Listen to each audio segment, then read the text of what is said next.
जय जिजाऊ, जय शिवराय, जय शंभूराजे. नमस्कार मित्रांनो. आधीच्या भागात आपण बघितले पुण्यामध्ये स्थायिक झाल्यावर शिवाजी राजांचे प्रशिक्षण सुरू झाले होते. पुणे हळूहळू चांगले वसू लागले होते. लाल महाली मुधोजी निंबाळकरांचे येणे झाले आणि शिवबा आणि सईंचा विवाह ठरला. लग्न झाले आणि गृहलक्ष्मी घरात आली. आता बघूयात पुढे. पावसाळा संपला, सुगी जवळ आली आणि शहाजी राजांनी दादोजी कोंडदेवांना जिजाबाई शिवाजींसह बंगळूरला येण्याची आज्ञा पाठविली. तयारी सुरू झाली. लांबचा प्रवास असल्याने सईबाईंना फलटणला ठेवण्यात आले. अश्वपथके सज्ज झाली, मेणे सजले. वाटेतल्या मुक्कामाची व्यवस्था करण्यासाठी घोडेस्वार रवाना झाले. तंबू पाठविले गेले. वडिलांचे दर्शन होणार, पाहायला मिळणार म्हणून शिवबाला खूप खूप आनंद झाला होता. जिजाबाईंच्या उत्साहाला तर सीमा नव्हत्या. पती दर्शनाबरोबरच थोरला संभाजी भेटणार होता. पंतांना जहागिरीची काळजी होती. ती जबाबदारी नरेकरासारख्या विश्वासू माणसावर ते सोपवित होते. शहाजी राजांचा खजिना दादोजींनी बरोबर घेतला होता. मोठ्या इतमामाने एके दिवशी काफिला बंगळूरच्या वाटेला लागला. बंगळूरच्या दीर्घ प्रवासात शिवबा नाना तऱ्हेची माणसे पाहत होता. अंतराबरोबर माणसांचे वेश, बोली, भाषा बदलत होती. नवीन पक्षी दिसत होते. रानातून जाताना वन्य श्वापदे आढळत होती. प्रचंड फत्तरांनी सजलेले कर्नाटकाचे डोंगर पाहून बाल शिवाजी थक्क झाला. थंडी वाऱ्याचे भान विसरून शिवबा हे सारे पाहत होता. बाल मनावर वेगळ्या मुलुकाचे नवे संस्कार घडत होते. एका मुक्कामावर असतानाच बंगळूरला माँसाहेबांच्या आगमनाची वर्दी गेली. दुसऱ्या दिवशी सकाळी बंगळूरच्या वेशीतून शिवाजीने प्रवेश केला. भक्कम तटबंदीने सजलेल्या त्या दरवाजावर आदिलशाही ध्वज फडकत होता. दोन्ही बाजूंच्या बुरुजांवर पल्लेदार तोफा होत्या. वेशीत संभाजीराजे जातीनिशी माँसाहेबांच्या स्वागताला उभे होते. दुरून त्यांना पाहताच दादोजींनी त्यांना खून केली. दोघे पाय उतार झाले. शिवबाने पुढे जाऊन मुजरा केला. प्रेमभराने शिवबाला मिठी मारीत शंभूराजे म्हणाले, शिवबा, आम्ही तुमचीच वाट पाहत होतो. महाराज साहेब गेले 2 दिवस तुमची वाट पाहण्यात बेचैन आहेत. मेना आला. शंभूराजे पुढे आले. मेन्याचा पडदा सरकावला गेला. जिजाबाई आश्चर्यचकित नजरेने शंभूराजांना पाहत होत्या. पागोटे, चुनीदार विजार हा संभाजीला वेश होता. कमरेला तलवार लटकविली होती. वडिलांचा तोंडवळा असलेल्या संभाजीला कोवळी मिसरूड फुटली होती. गौर कपाळावर आडवे शिवगंध होते. संभाजीने पुढे होऊन माँसाहेबांचे पाय शिवले. न राहून माँसाहेबांनी संभाजीला छातीशी ओढले आणि त्याचा मुका घेतला. त्या मिठीतून सुटका करून घेत संभाजी म्हणाला, महाराज साहेब वाट पाहत आहेत. संभाजी, शिवाजी, दादोजी परत स्वार झाले आणि बंगळुरातून स्वारी जाऊ लागली. दुतर्फा दिसणारे उंच वाडे, त्यांचे नक्षीदार सज्जे शिवाजी कौतुकाने पाहत होता. वेश निराळे, भाषा निराळी, सारे निराळे होते. थक्क करणारे होते. वाड्याचे अस्तित्व न सांगताही कळत होते. त्या चिरेबंद वाड्यावर नजर टाकताच शिवाजीची नजर खिळून राहिली. मंद गतीने घोडी पुढे जात होती. वाड्यापुढे प्रशस्त मैदान होते. वाड्याच्या दरवाजाशी तांबडे एकसारखे वेश घातलेले सेवक अदबीने उभे होते. तळपते तेगे त्यांच्या हाती शोभत होते. संभाजीसह शिवाजी वाड्याच्या दरवाजात आला. शिवाजीने खोगीरावर एका बाजूला दोन्ही पाय घेतले. घोड्याच्या पाठीवर डावा पाय ठेवला आणि जमिनीवर अलगद उडी मारली. शिवाजी पायऱ्यांजवळ आला. त्याने वर पाहिले. वाड्याच्या प्रवेशद्वारी उंचपुरी, रुबाबदार व्यक्ती उभी होती. केस मानेवर रुळत होते. डौलदार दाढी शोभत होती. संभाजीने शिवाजीला नाजूक ठोसणी दिली आणि त्याने मुजरा केला. पण शिवाजी मुजऱ्याकरिता वाकले नाहीत. वडिलांचे रूप पाहत ते पायऱ्या चढून जात होते. वाड्याच्या दरवाजाशी शिवाजीराजांच्या वरून भात ओवाळून टाकला गेला. पायावर पाणी पडले, डोळ्यांना पाणी लावले गेले. संभाजी आश्चर्यचकित नजरेने शिवाजीकडे पाहत होते. शहाजी राजे म्हणाले, या राजे. शिवाजी महाराज पुढे गेले. वडिलांच्या जवळ जाताच ते गुडघ्यावर बसले. दोन्ही हात जमिनीला टेकवून त्यांनी शहाजीराजांच्या पायावर मस्तक ठेवले. मोठ्या प्रेमभराने शहाजीराजांनी त्यांना उठविले, कुरवाळले. शहाजीराजे म्हणाले, दादोजी, आमच्या छोट्या राजांना अजून मुजरा जमत नाही वाटतं. आम्हाला मुजरा येतो आबासाहेब, पण मासाहेबांनी पाया पडायचं सांगितलं. असं. आणि राजे, थोराड घोड्यावर बसून आलात, तट्ट का नाही घेतलं? मोठं घोडं बसायला कठीण. त्याचं धिटाईनं शिवाजीराजे म्हणाले, कसलं कठीण आबासाहेब, घोड्यावर बसायला मान बळकट लागते. वा राजे. तेवढ्यात दारी मेना आला. सारे बाजूला झाले. स्त्रिया पुढे सावल्या. जिजाबाईंचा वाड्यात प्रवेश झाला. बाहेरून दिसत होता, त्याही पेक्षा आत वाडा मोठा होता. जिजाबाई दुसऱ्या चौकात आल्या आणि तुकाबाई सामोऱ्या येऊन पाया पडल्या. धाकट्या राणीसाहेब, पाया पडायची गरज नव्हती. आपला मान मोठा, पण मला कसं ओळखलं? घरच्या लक्ष्मीला ओळखता येत नाही असं कसं होईल? पण छोटे राजे कुठं आहेत? त्यांना आम्हाला पाहायचं आहे. तोवर संभाजी शिवाजीसह एकोजी राजे आले. एकोजी येऊन जिजाऊंच्या पाया पडले. तुकाबाई म्हणाल्या, किती वर्षांनी परत घर एक झालं. 12 वर्षांचा वनवास संपला असं दिसतं. जिजाबाई हसून म्हणाल्या. पहिले 2-4 दिवस आपण कोठे वावरतो हेही शिवाजीला कळत नव्हते. अनेक सदरा, अनेक दिवाणखाने, अनेक महाल त्या वाड्यात होते. सागवान शिसव्याचे अप्रतिम कोरीव काम कमानीवर, खांबावर, सज्जावर दिसत होते. शेकडो माणसांची वर्दळ त्या वाड्यात होती, पण सारी कशी चुपचाप. वाड्यामागे मांसाहारी, शाकाहारी अशा दोन्ही पाकशाळा होत्या. आमोऱ्या सामोऱ्या. एकीत सोवळ्यात वर्दळ करणारे, मंत्र पुटपुटणारे ब्राह्मण दिसत, तर दुसऱ्या शाळेत स्वयंपाकाची धांदल दिसे. रात्री अपरात्री जाग आली तर पुढल्या चौकाच्या सज्जावरून घुंगराचे, गाण्याचे स्वर कानावर पडत. एखाद्या स्वप्ननगरीत वावरावे तसे शिवाजीराजे त्या वाड्यात वावरत होते. एके दिवशी 2 प्रहरी शिवाजीराजे शहाजीराजांच्या महालात गेले. शहाजीराजे बैठकीवर बसले होते. शिवाजीराजांकडे पाहताच शहाजीराजे म्हणाले, या राजे. शिवाजीराजे जवळ गेले. एकदम म्हणाले, आबासाहेब. शब्द उच्चारताच चूक ध्यानी येऊन ते गडबडीने म्हणाले, महाराज साहेब. शहाजीराजांनी शिवबाला एकदम जवळ ओढले. ते म्हणाले, राजे, इतर आम्हाला महाराज साहेब म्हणत असतील, पण तुम्ही आबासाहेबच म्हणा. शिवबा हसला. महाराजांनी विचारले, का आला होता राजे? महाराज, आम्ही बंगळूर पाहायला जाऊ. कोण येतंय बरोबर? दादा महाराज आहेत, धाकले राजे आहेत आणि वशिला लावण्यासाठी मधले राजे आले. ठीक आहे, जाताना बरोबर स्वार घेऊन जा. पंत यांना पाठविण्याची व्यवस्था करा.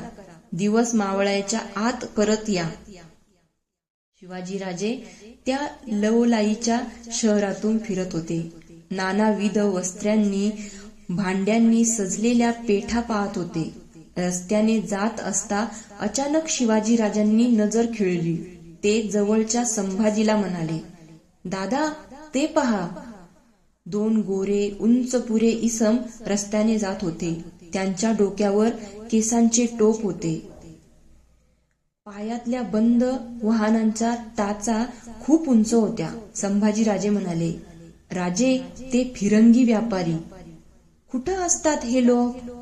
7 समुद्रापलीकडे असतात. मग इथं का आले? व्यापार करायला. व्यापार करायला त्यांचा मुलूक नाही? संभाजीराजांना त्याचे उत्तर सापडले नाही. न एकवलेसे करून ते पुढे गेले. पण 4 दिवसांनी त्या व्यापाऱ्यांना पुन्हा पाहण्याचा योग शिवाजीराजांना आला. एके दिवशी सायंकाळी शहाजीराजांचे शिवबाला बोलावणे आले. शिवाजी राजे सदरेत गेले तेव्हा ते दोन्ही साहेब तेथे उभे होते. शहाजी राजांच्या समोर शस्त्रे पसरली होती. शिवाजी येताच शहाजी राजांनी शस्त्रांकडे बोट दाखवीत म्हटले, राजे, पहा एखादी फिरंग पसंत पडते का? शिवबांनी साऱ्या शस्त्रांवरून नजर फिरवली. त्यांची नजर बंदुका ठेवल्या होत्या त्यावर खेळली. शहाजी राजांनी विचारले, तुम्हाला बंदूक उडवता येते? आम्ही शिकू. शाब्बास, आम्ही तुमच्यासाठी बंदूक घेऊ. व्यापाऱ्यांनी तत्परतेने बंदुका पुढे धरल्या. लांब झोपनळीच्या त्या बंदुका होत्या. पल्ला असूनही जड नव्हत्या. कामगिरी सुबक होती. शहाजी राजांनी बंदूक निवडली. शिवाजी राजांच्यासह ते वाड्याबाहेर आले. निवडलेली बंदूक भरण्यात साहेब गुंतला होता. नारळ आणून चौकात ठेविला गेला. भरलेली बंदूक घेऊन शहाजीराजे चौकात गुडघ्यावर बसले आणि नेम धरून त्यांनी बार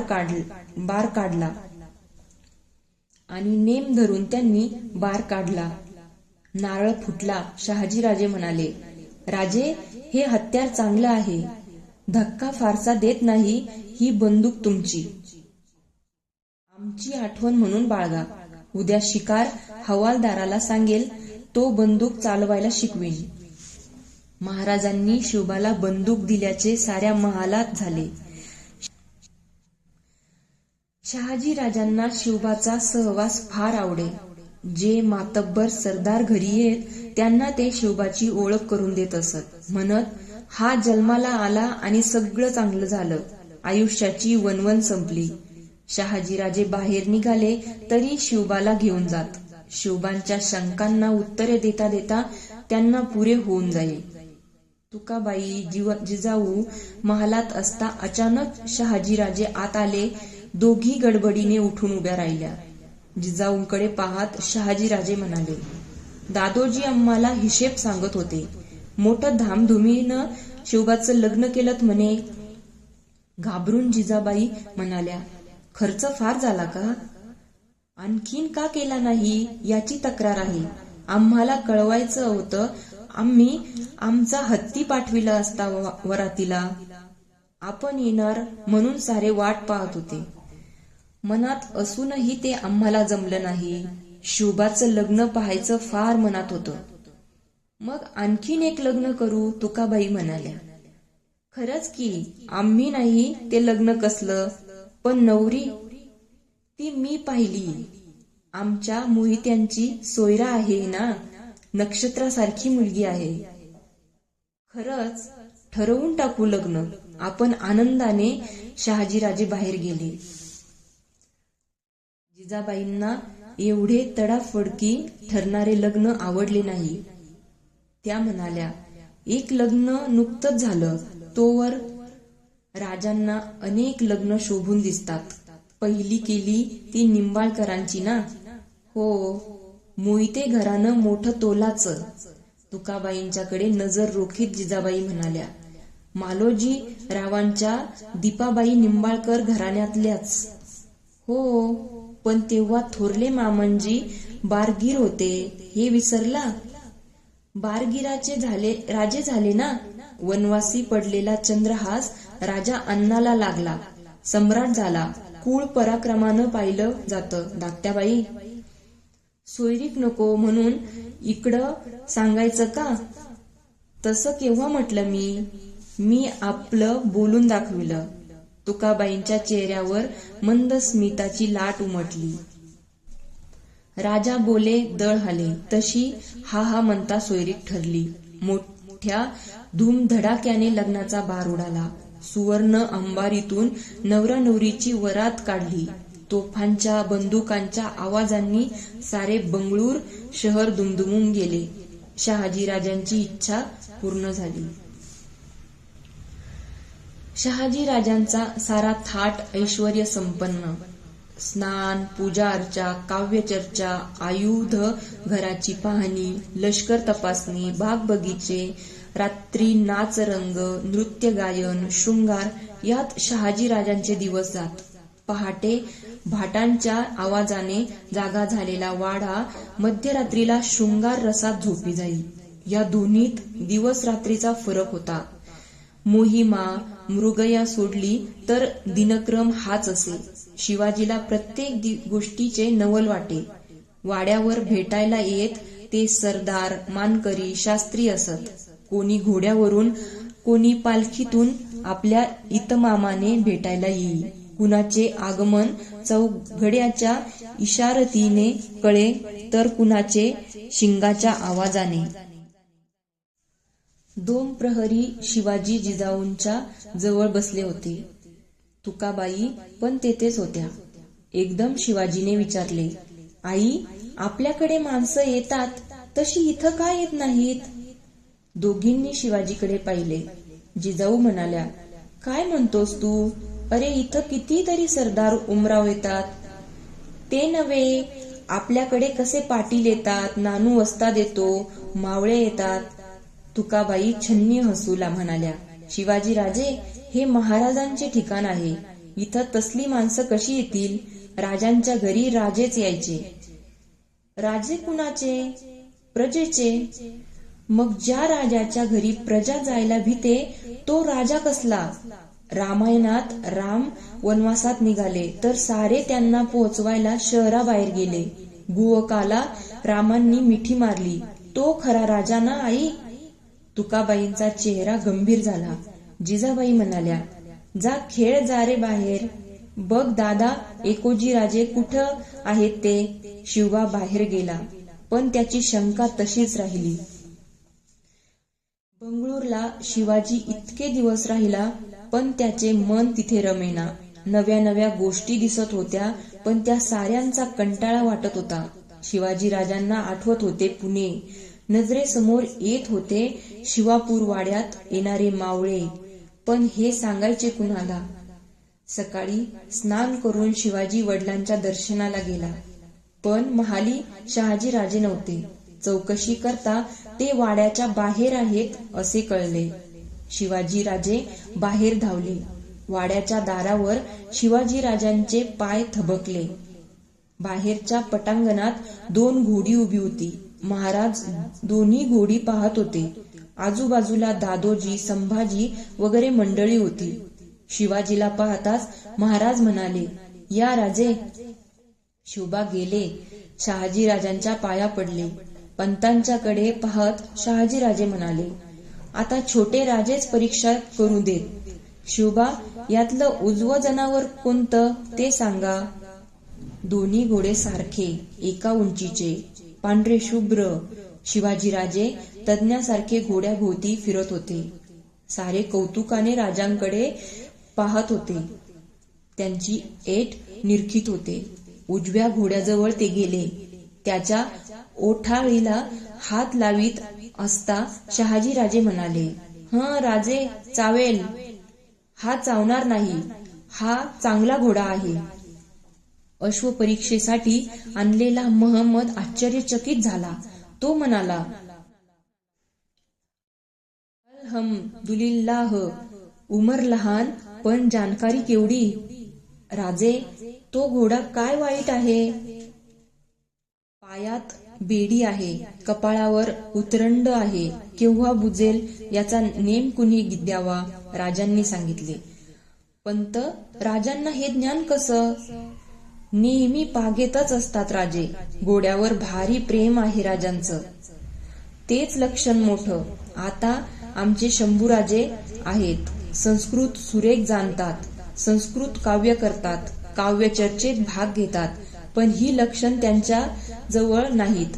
शास्त्रांच्या मुळं सारी वळणं ब्राह्मणी बनली आहेत. संभाजीराजे लाजले. शिवाजीराजांना जवळ घेत महाराज म्हणाले, राजे, आम्ही तुमच्या अश्वपरीक्षेवर निहायत फिदा आहोत. हा घोडा पसंत आहे तर तुम्ही घ्या. आम्ही बागेत जातो तेव्हा एक श्लोक म्हणत असतो. तुम्हाला संस्कृत येतं ना? हो, थोडं थोडं. चालेल, आम्ही सांगतो तो श्लोक लक्षात ठेवायचा.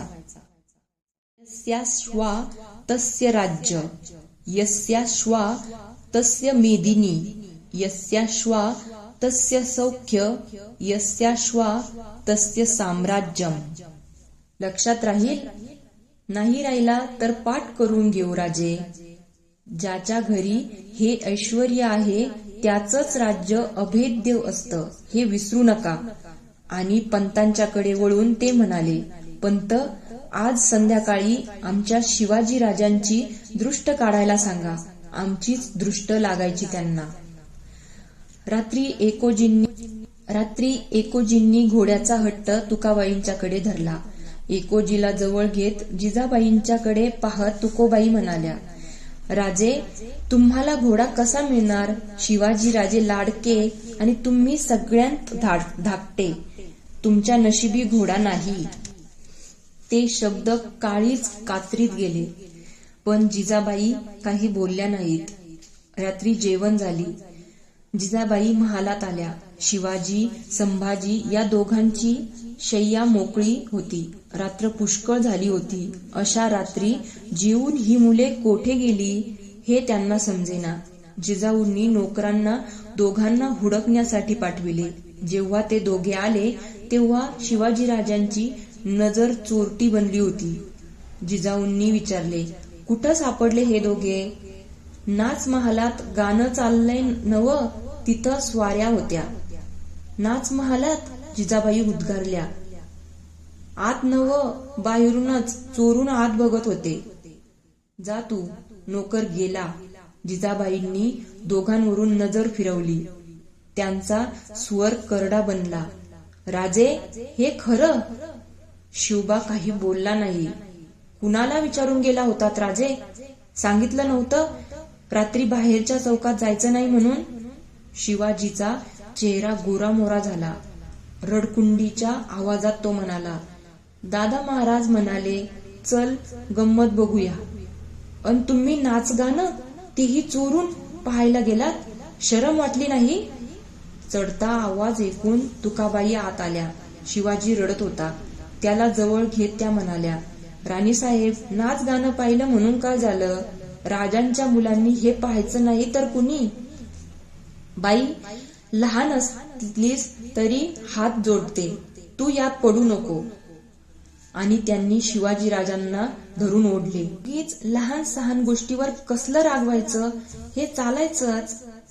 हे तुम्हाला चालेल, आम्हाला ते परवडायचं नाही. मुलांचं वळण टिकवायचं नाही. तुकाबाईही संतापल्या. त्या म्हणाल्या, कळतात बोलणी राणीसाहेब. एवढी काळजी वाटते तर पोरांना मारण्यापेक्षा स्वारींनाच का सांगत नाही? खरंच सांगायला हवं. जिजाबाई खंबीरपणे म्हणाल्या. ज्या घरात मूल वाढतं तिथं कसं वागावं हे मोठ्यांना कळायला हवं. तुकाबाई आल्या तशा रागाने निघून गेल्या. शिवाजीराजे हुंदके देत झोपी गेले. पण डोळे पुसायला जिजाबाई गेल्या नाहीत. दुसऱ्या दिवशी सारा दिवस तुकाबाई संधी शोधित होत्या. सायंकाळी ती मिळाली. शहाजीराजे महालात आले. जिजाबाई, तुकाबाई, संभाजी, शिवाजी, एकोजी सारे होते. बोलता बोलता शहाजीराजांनी विचारले, आम्ही विसरलोच. काल शिवबांची कोणी दृष्ट काढली का? आम्ही विसरलोच. काल शिवबांची कोणी दृष्ट काढली का? खुद्द थोरल्या राणीसाहेबांनीच काढली. आम्ही समजलो नाही. शहाजीराजे हसून म्हणाले, राणीसाहेबांना इथलं वळण आवडत नाही. शिवाजीराजे या वातावरणात बिघडतील असं त्यांना वाटतं. असं कोण म्हटलं? खुद्द राणीसाहेबच म्हणतात. शिवाजीराजे इथं राहायचे झाले तर इकडून आपल्या सवयी बदलल्या गेल्या पाहिजेत असं म्हणतात.